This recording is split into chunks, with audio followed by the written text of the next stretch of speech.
mga misteryo ng tuwa. Karo bilang isa. Unang misteryo ng tuwa, ang pagbati ng Arkanghel San Gabriel kay Santa Maria. Noong panahong iyon, ang Anghel Gabriel ay sinugo ng Diyos sa Nazaret, Galilea, sa isang dalaga na ang pangalay Maria. Siya'y nakatakdang ikasal kay Jose, isang lalaki buhat sa lipi ni Haring David. Paglapit ng anghel sa kinaroroonan ng dalaga, binati niya ito, "Matuwa ka, ikaw ay kalugod-lugod sa Diyos." Wika niya, "Sumasa iyo ang Panginoon."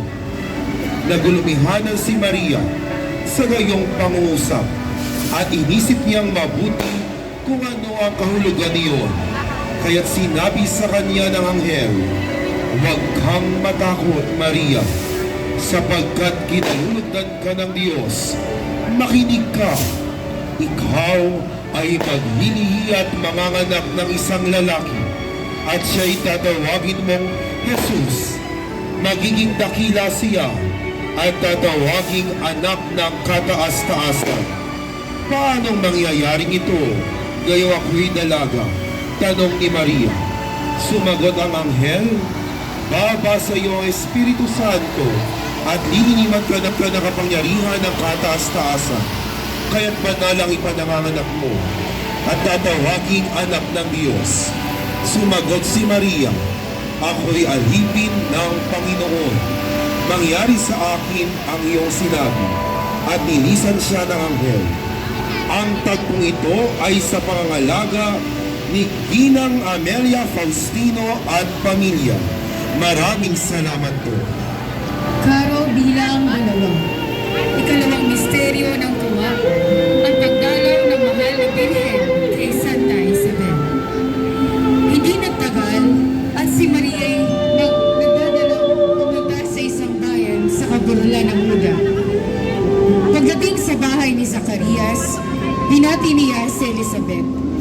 Nang marinig ni Elizabeth ang bati ni Maria, biglang nagagalaw ang sanggol sa kanyang sinapupunan at siya ay napuspos ng Espiritu Santo at buong galak na sinabi, "Pinagpala ka sa mga babae at pinagpala rin ang dinadala mo sa iyong sinapupunan. Sino ako upang dalawin ang ina ng aking Panginoon?"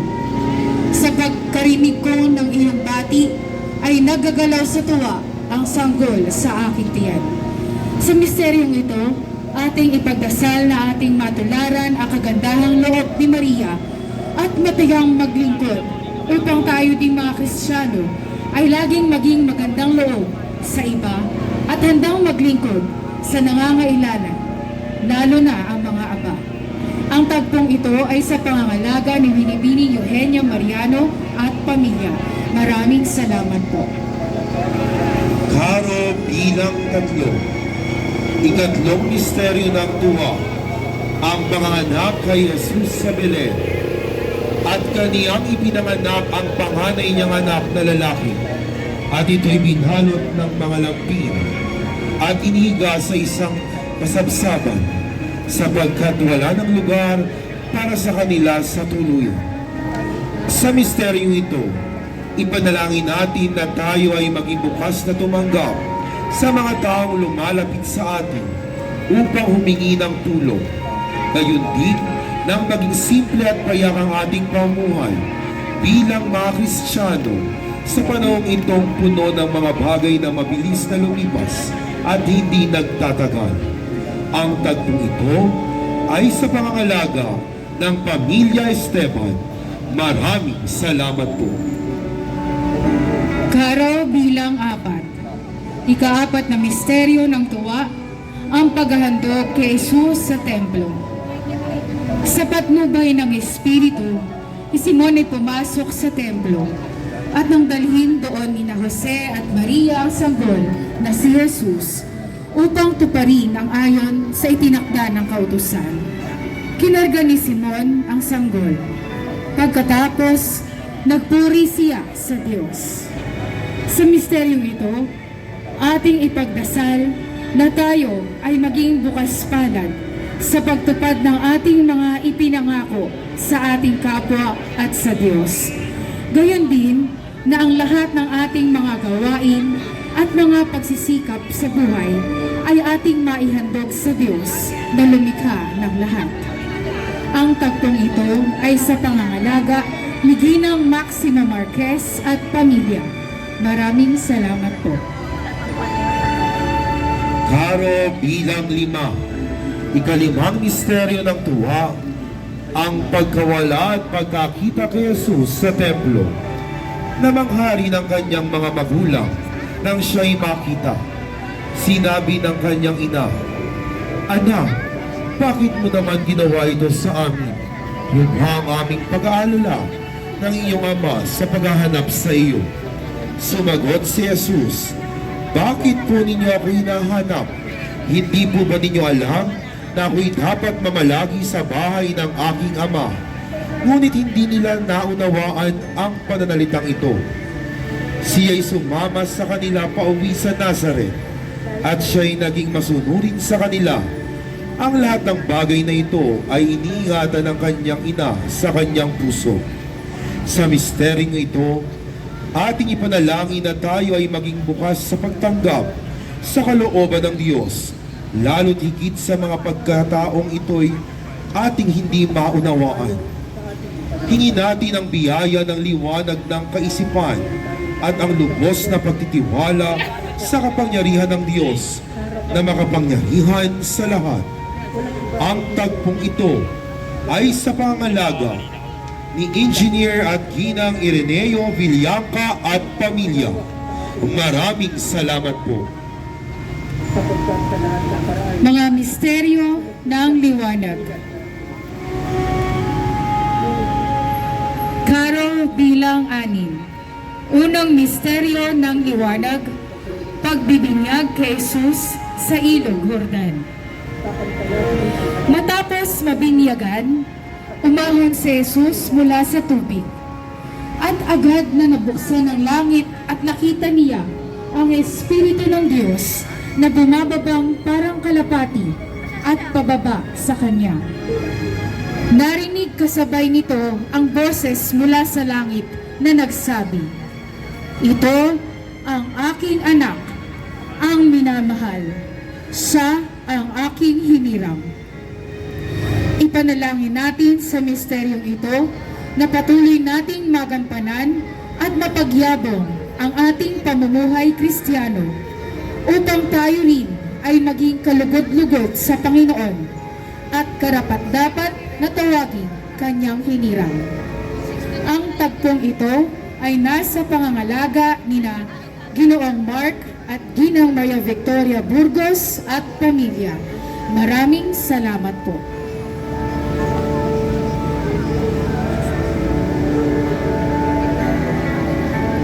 Karo bilang 7, ikalawang misteryo ng liwanag. Ang unang himala ni Jesus sa kasalan sa Cana. At ng ikatlong araw ay nagkaroon ng isang kasalan sa Cana ng Galilea. At naroon ang ina ni Jesus. At inanyayahan din naman si Jesus at ang kanyang mga alagad sa kasalan. At nang magkulang ng alak, si Maria, ang ina ni Jesus, ay nagsabi sa kanya, "Wala silang alak." At sinabi sa kanya ni Jesus, "Babae, anong pakialam ko sa iyo? Ang aking oras ay hindi pa dumarating." Sinabi ng kanyang ina sa mga alila, "Gawin ninyo ang anuman sa inyo'y kanyang sabihin." Ipanalangin natin sa misteryong ito na kagaya ni Maria ay matuto tayong halig at sumamo kay Jesus sa oras ng ating mga pangangailangan at magkaroon ng matibay na pananampalataya na anuman ang ating panalangin ay kanyang diringin sa tulong din ng panalangin ng kaniyang ina. Ang tagpong ito ay nasa pangangalaga ni Ginang Maura F. Rivera at pamilya. Maraming salamat po. mga kapatid niyo ang hirap na papatayin ko.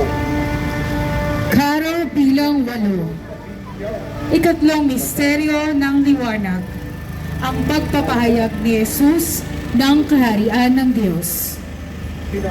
Mula sa Nazareth ay pumunta si Jesus sa Capernaum at doon nanirahan. Ito ay nasa tabi ng dagat, sa may hangganan ng Zebulon at Nephtali. Mula noon, nagsimulang mangaral si Jesus. Sinabi niya, "Magsisi kayo sapagkat malapit na ang paghahari ng langit." Ipanalangin natin sa misteryong ito na tayo ay magkaroon ng dalisay na puso na mamuhay ng naaayon sa kalooban ng Diyos at matibay na pananalig na tayo ay magkakasama-sama sa kahariang inihanda ni Jesus para sa atin sa langit. Ang tagpong ito ay nasa pangangalaga ni Dr. Alberto De Leon. Maraming salamat po. Karo bilang siyam, ika-4 na misteryo ng liwanag, ang pagbabagong anyo ni Jesus sa bundok ng Tabor. Nagbagong anyo si Jesus sa harap ni Pedro, Juan at Santiago. Nagliwanag ang kanyang mukha na parang araw. Pumuti ang kaniyang mga damit na gaya ng busilak ng liwanag. Biglang nagpakita sa kanila sina Moises at Elias at nakikipag-usap sa kanya. Nililiman sila ng isang maningning na ulap at may isang tinig na buhat sa ulap na nagsasabi, "Ito ang pinakamamahal kong anak na labis kong kinalulugdan. Pakinggan ninyo siya." Ipanalangin natin sa misteryong ito na maging tapat tayo sa paanyaya ng Ama, na patuloy na pakinggan ang paanyaya at tinig ni Jesus upang mabuhay tayo ng tapat na siyang magdadala sa atin sa kalwalhatian ng langit. Ang tagpong ito ay nasa pangangalaga ni Nasaning Pascual at pamilya. Maraming salamat po.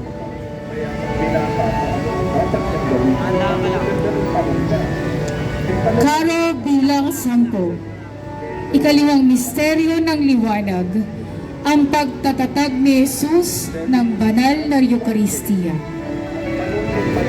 Habang sila ay naghahapunan, kinuha ni Jesus ang tinapay. Pinagpala niya ito, pinagputol-putol at ibinigay sa kanyang mga alagad.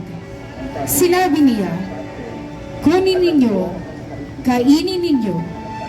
Ito ang aking katawan." Matapos iyon ay kinuha niya ang kalis at nang makapagpasalamat, ibinigay niya ito sa kanila. Sinabi niya, "Uminom kayong lahat.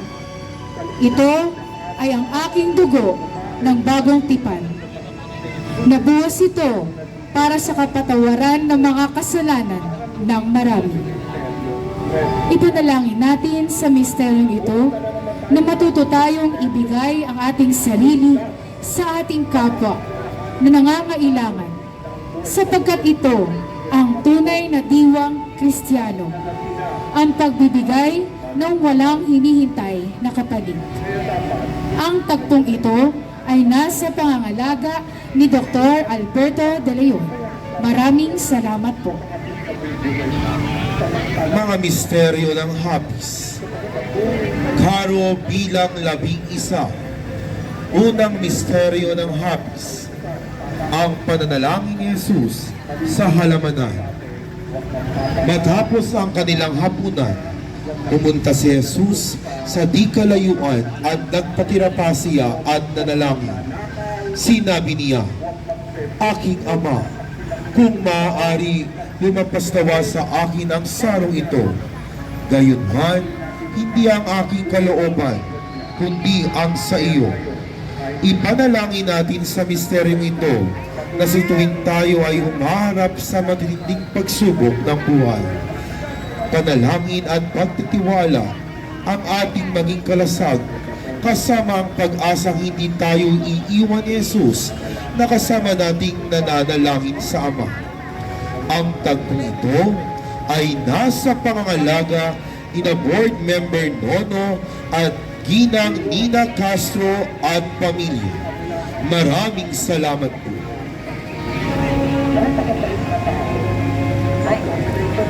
Carol bilang 12. Ikalawang misteryo ng hapis. Ang paghampas kay Jesus na nagagapos sa haliging bato.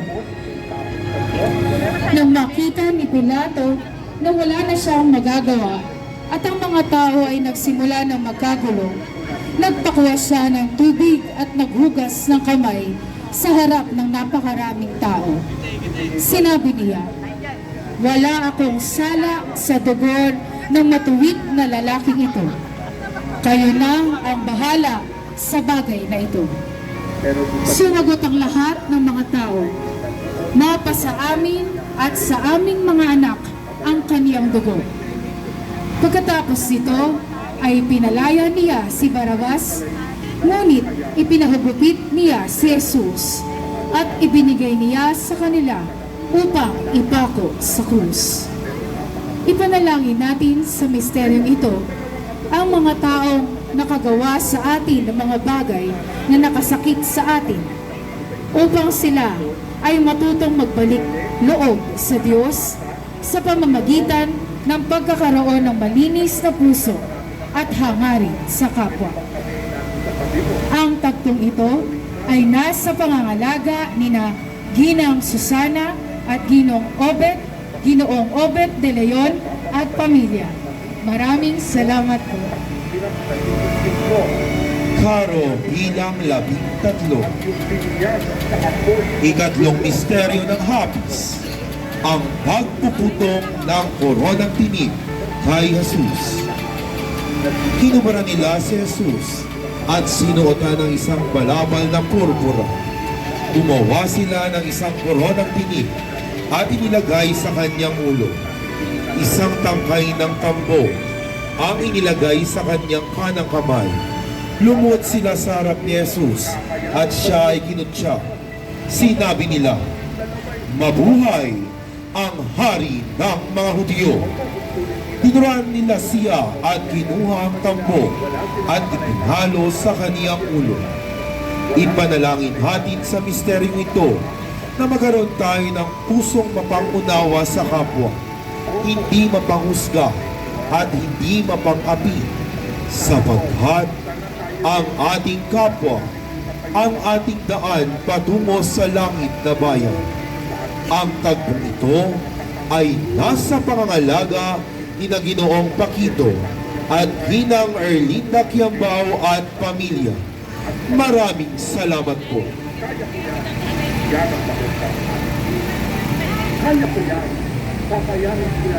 Karo bilang 14. Ika-4 na misteryo ng hapis, ang pagpasa ng krus patungong Kalbaryo.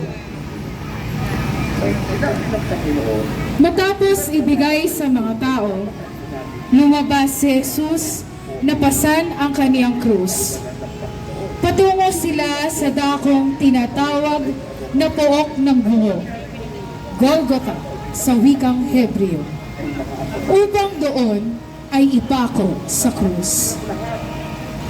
Ipanalangin natin na kagaya ni Jesus ay matuto tayong pasanin ang ating mga krus ng may pagtitiwala sa Diyos at patuloy na maalala na sa landas ng paghihirap, kasama at kaisa natin ang Diyos. Ang tagpong ito ay nasa pangangalaga ng Santo Cristo Chapel. Maraming salamat po. Pinagkalulong ang tutong sa napinsila kalaunan ng bigti ng pagkakatay. Karo 15. Ikalimang misteryo ng hapis. Ang pagpako at pagkamatay ni Jesus sa krus.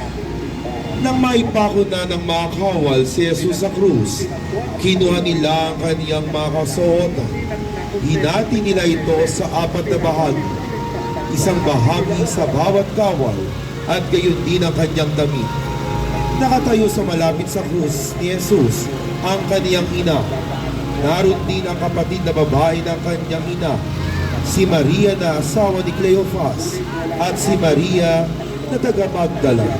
Nakita ni Jesus ang kanyang ina at ang alagad na kanyang iniipon na nakatayo malapit. Sinabi niya sa kanyang ina, "Hina, narito ang iyong anak." Pagkatapos noon, sinabi niya sa alagad, "Narito ang iyong ina." At mula sa oras na iyon, ay nila siya ng alagad sa kanyang sariling tahanan. Nang mag-ikatlo ng hapon, si Jesus ay namatay sa krus. Ipanalangin natin sa misteryong ito na sa bawat sandali ng ating buhay ay matuto tayong mamatay sa ating mga sarili upang ang Diyos ang magbuhay sa atin tungo sa isang buhay na ganap hanggang sa ating makamtan ang kaluwalhatian ng langit. Ang tagpong ito ay nasa pangangalaga ni Binibining Cristina Cruz at pamilya. Maraming salamat po. Ang misteryo ng duwalhati. Carol bilang 16. Unang misteryo ng luwalhati. Ang muling pagkabuhay ni Jesus. Natigilan sila at nagtaka kung ano ang nangyari. Biglang lumitaw sa tabi nila ang dalawang lalaking nakakasilaw ang damit. Dahil sa matinding takot, sila'y nagpatira pa. Tinanong sila ng mga lalaki, "Bakit ninyo hinahanap ang buhay sa lugar ng mga patay? Wala siya rito. Siya'y muling nabuhay. Alalahanin ninyo ang sinabi niya sa inyo noong nasa Galilea pa siya.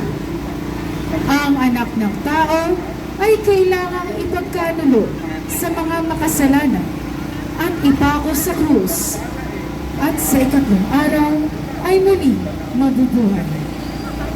Sa misteryong ito, ating ipagdasal ang pagkakaroon ng matayog na pag-asa na hatid ng muling pagkabuhay ng ating Panginoong Jesucristo. Ating laging ugaliin, tumingin sa mukha ng Panginoong muling nabuhay na siyang naghatid sa atin ng bagong buhay at pag-asa.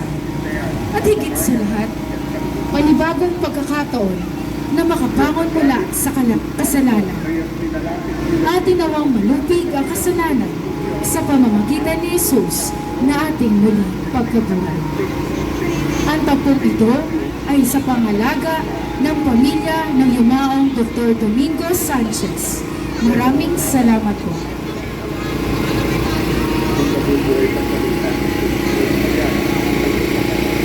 Carol 17. Ikalawang misteryo ng luwalhati. Ang pag-akyat sa langit ni Jesus. Pagkasabi nito, si Jesus ay iakyat sa langit habang ang mga alagad ay nakatitig sa kanya at natapag siya ng ulam. Sila'y nakatitig sa langit habang siya'y naakyat sa langit. Walang ano-ano'y dalawang lalaking nakatitig ang lumitaw sa tabi nila. Sabi nila, "Kayong mga taga-Galilea, bakit kayo nakatayo rito at nakatingin sa langit? Itong si Jesus na umakyat sa langit ay magbabalik gaya ng nakita ninyong pag-akyat niya." Sa misteryong ito, ating panalangin ang magiging pag-asa na makamit ang langit, ang pangakong kaligtasan ni Jesus, gaya ng sa nagtitigang magnanakaw.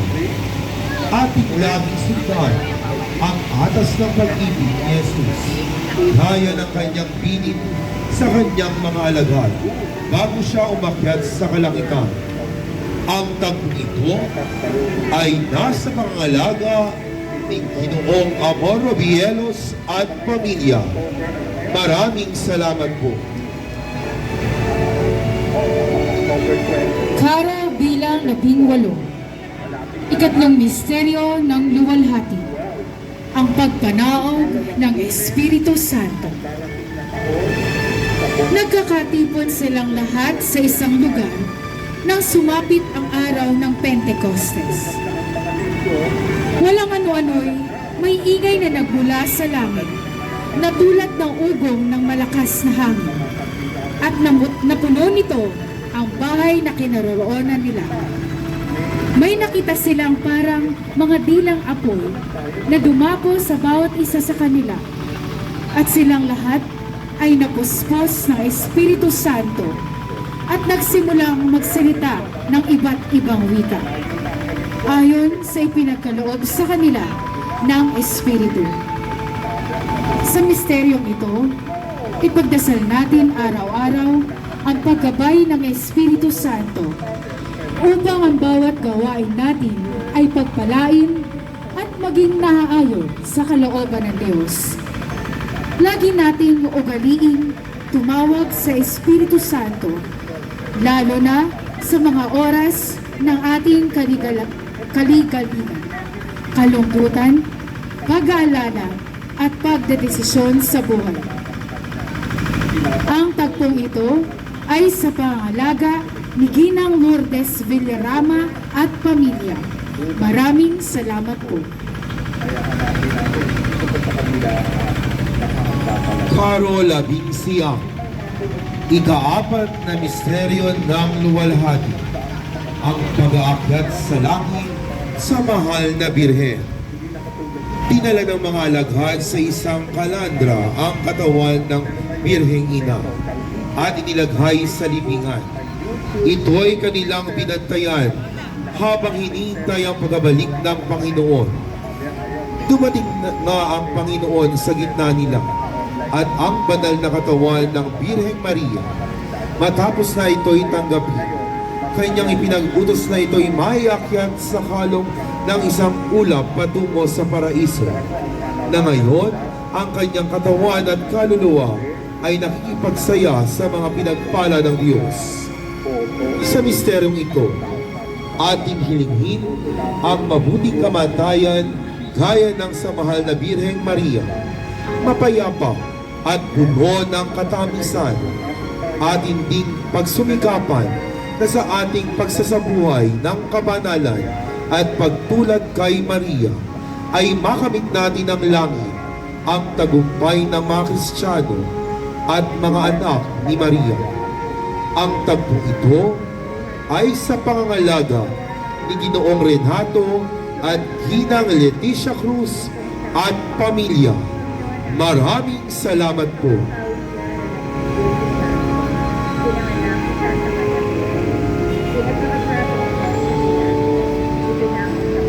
Karo bilang 20, ika-5 misteryo ng luwalhati, ang pagpuputong ng korona sa mahal na Birhen.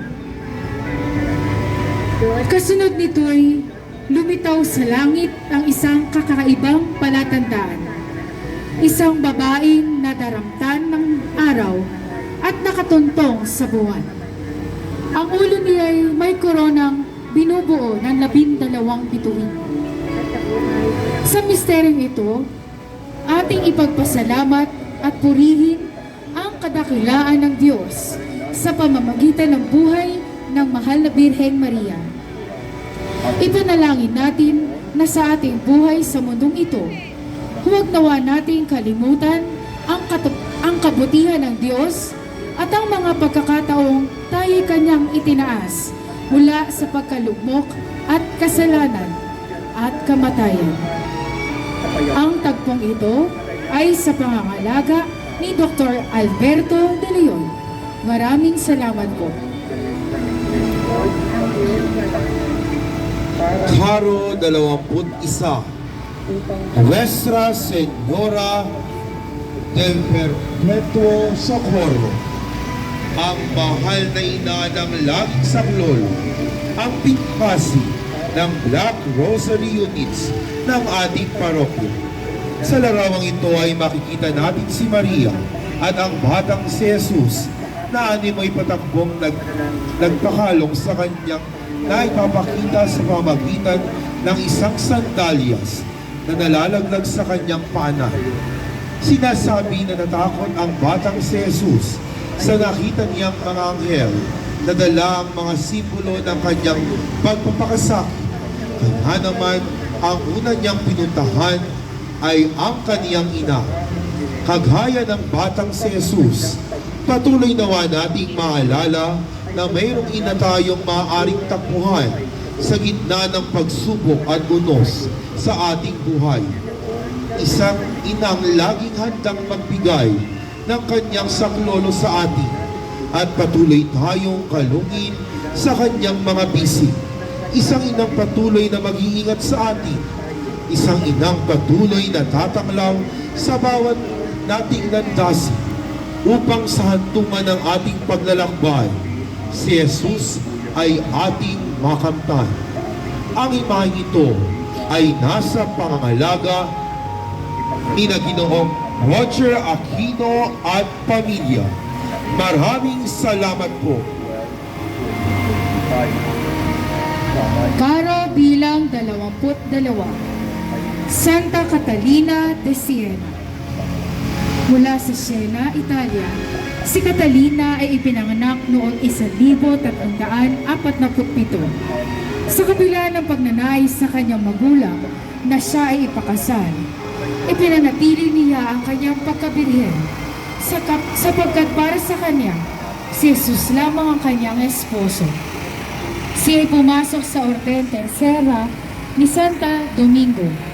Pagkaraan ay naging Madre Aureliosa Dominica. Ang pagdedebosyon sa mahal na Birhen at banal na Eucharistia ang kanyang naging sanggalang sa oras ng tukso at pagsubok sa buhay. Naging kilala siya sa kanyang mga sulat at aklat. Tinawagan niya ng pansin ng mga papa, obispo at pari upang ipagtanggol ang tunay na aral ng Panginoon at pairalin sa Santa Iglesia ang mga simulain ng Kristyanismo na noon ay naliligalig dahil sa mga gulo sa pamahalaan at Santa Iglesia. Si Catalina ng Siena ay namatay noong 1380. Kinikilala siyang doktor ng Santa Iglesia. Ang tagpong ito ay nasa pangangalaga ni na Pamilya Hapitana. Maraming salamat po.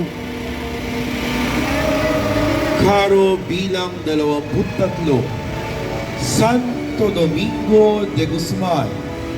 Isinilang si Santo Domingo de Guzman sa Galaruega sa lumang kahariang Kastila noong taong 1170. Nagtapos siya sa Universidad ng Palencia at dinaglayon ay naging pari sa Katedral ng Osma. Noong 1203 ay isinama siya ng obispo ng Osma sa isang misyong diplomatiko upang labanan ang mga maling aral at masamang epekto ng heresiyang ikinalat sa sektang Albigenses sa bahaging timog ng bansang Pransya.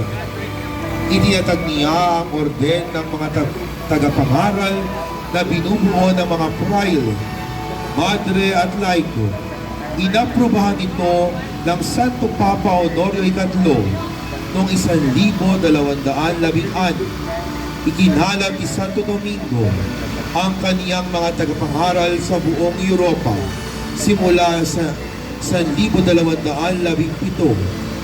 Sinasabi na sa Tolosa ay nagpakita sa kanya ang mahal na Birhen upang ituro ang panalangin sa Santo Rosario bilang isang mabisang sandata at makikipaglaban sa mga Albigenses. Kaya pinagpalaghanap niya ang pagdarasal ng Santo Rosario, nagtatag ng isang samahan, ang Orden ng Predikador, Haring Dominikano, na ang layunin ay palaganapin ang tunay na aral ng Panginoon sa ipagkakaloob ng mga di-Katoliko at mga makasalanan. Namatay si Santo Domingo noong ika-6 ng Agosto, 1221 sa Bologna, Italia. Santo Domingo de Guzman, ipanalangin mo kami. Ang tagpong ito ay sa pangangalaga ni Ginoong Harvey Hill Peralta at pamilya. Maraming salamat po. Karo bilang 24. San Jose, patron de la Iglesia Universal. Si San Jose ang naging ama ni Jesus sa lupa.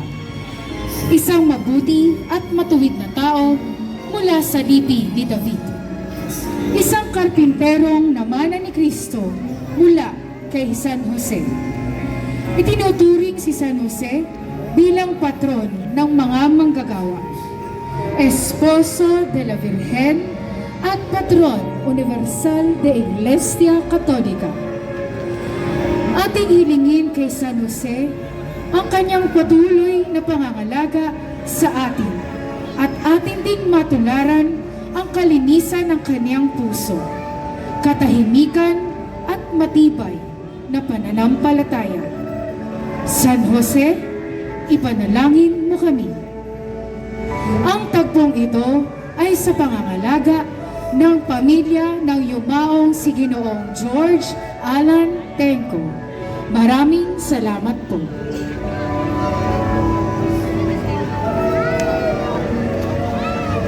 Karo bilang 25. Nuestra Señora del Santísimo Rosario de Baliwa. Ang kapistahan ng Mahal na Birhen ng Santo Rosario ay nagsimula pa noong 16 na siglo matapos ang tagumpay ng mga Kristiyano laban sa mga Turkong sundalo.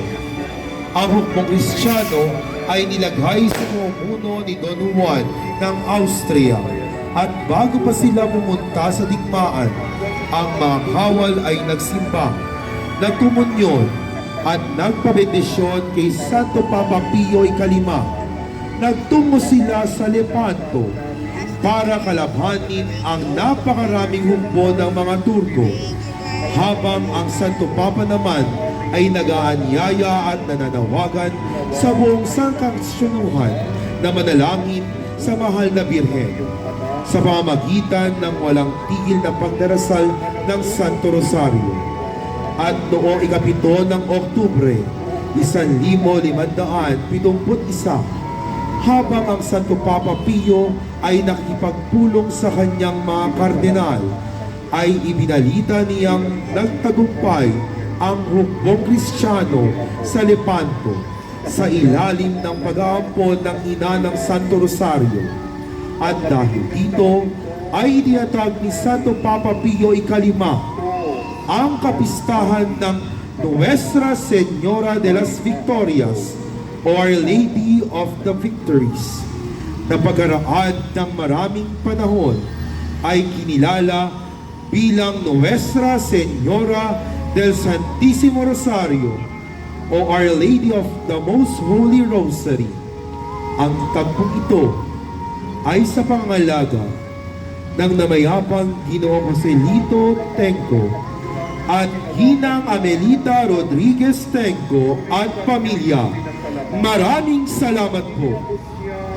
Bali sa kanyang mga alagad at tanggapin yung lahat